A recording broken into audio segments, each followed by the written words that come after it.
ओम श्री गुरुवे नमः। तिब्बत के साधक युत्सुंग लामा से साक्षात्कार मेरे प्रारब्ध में था। भाग 31। तिब्बत के सिद्ध योगी युत्सुंग लामा से मिलने आए हैं इस बार। मन में कौतूहल और उत्कंठा दोनों ही है। दुर्लभ संयोग है यह। इतने प्राचीन एक योगी के दर्शन होना भाग्य के प्रबल हुए बिना हो ही नहीं सकता। उन्होंने समय दिया था सुबह 9 बजे से 11 बजे के बीच। शंकर महाराज और मैं किस तरह से उनके पास पहुँचे थे यह भी एक रहस्य ही है। गोधुलिया मोड़ पर चर्च के सामने हमें खड़े होने के लिए कहा गया था। सुबह सुबह नहा धोकर ठीक समय और निर्धारित स्थान पर जाकर हम दोनों ही खड़े हो गए। 2 बौद्ध लामा आकर हमें अपने साथ ले चले। गली कूचों से कभी दाएं तो कभी बाएं, फिर कभी बाएं तो कभी दाएं चलते हुए लगभग 10 मिनट बाद हम वह स्मृति भूल चुके थे कि किस रास्ते से आए हैं। वैसे भी बनारस में गंगा घाट के अलावा और कुछ पहचानते नहीं।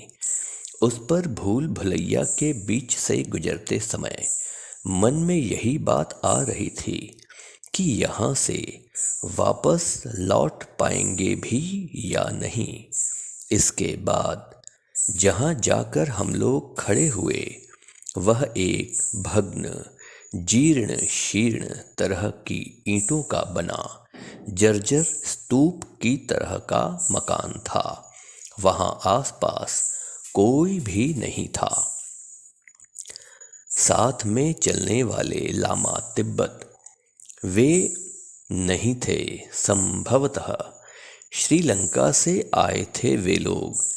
उनके इशारे पर एक दरवाजे से हम लोग अंदर प्रवेश किए।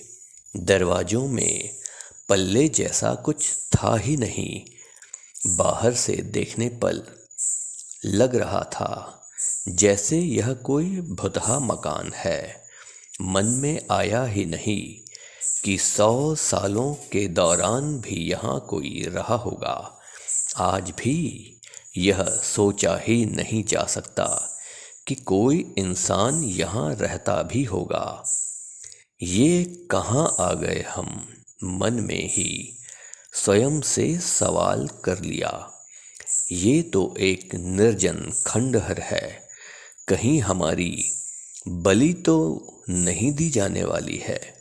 ऐसी बहुत सी कहानियाँ भी हमने पढ़ी हैं। सिद्धि प्राप्ति के लिए कापालिक नर बलि ही तो देते हैं। बलि से पहले क्या कुछ पिला भी दिया जाता है जिससे चेतना का लोभ हो जाता है। उसके बाद माथे पर सिंदूर का तिलक, गले में फूलों की माला पहनाकर हाथों को पीछे की ओर बांध देते हैं और सिर लकड़ी के खांचे में फंसा दिया जाता है। इसके बाद एक विशाल चमचमाता खड्ग ऊपर की ओर उठाकर विद्युत की गति से नीचे की ओर लाया जाता है। खट की एक आवाज होती है। सिर एक ओर जा छटकता है। खून की धार बह उठती है।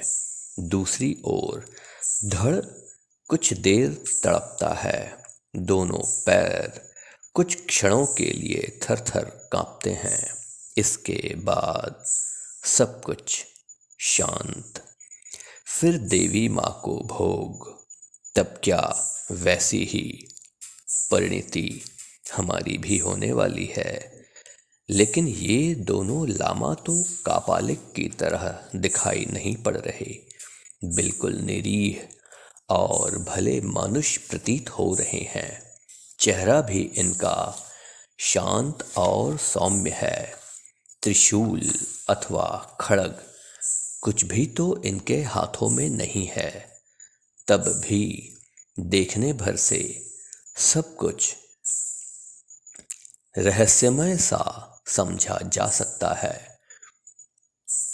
कहीं अपने झोले में तो इन्होंने किसी शस्त्र को छिपा कर नहीं रखा है। वैसे भी लामाओं का चेहरा भावहीन सा होता है। अब जो लिखा हो भाग्य में मेरे मन में आया। जानबूझकर कहीं स्वामी दिव्यसना हमें बलि देने के लिए भेजेंगे ही क्यों? तब क्या कोई और इस षड्यंत्र में शामिल है? क्या मैं अकेला ही हूँ? ये सब सिर्फ मेरे मन का वहम है। कहीं मैं पापी तो नहीं? इस तरह की बातें, शंकाएं, कुशंकाएं मेरे मन में आना जाना कर रही थी। ये सब सोचते सोचते ही मैं शरीर को थरथरा देने वाले इस पुराने टूटे फूटे मकान में प्रवेश कर गया।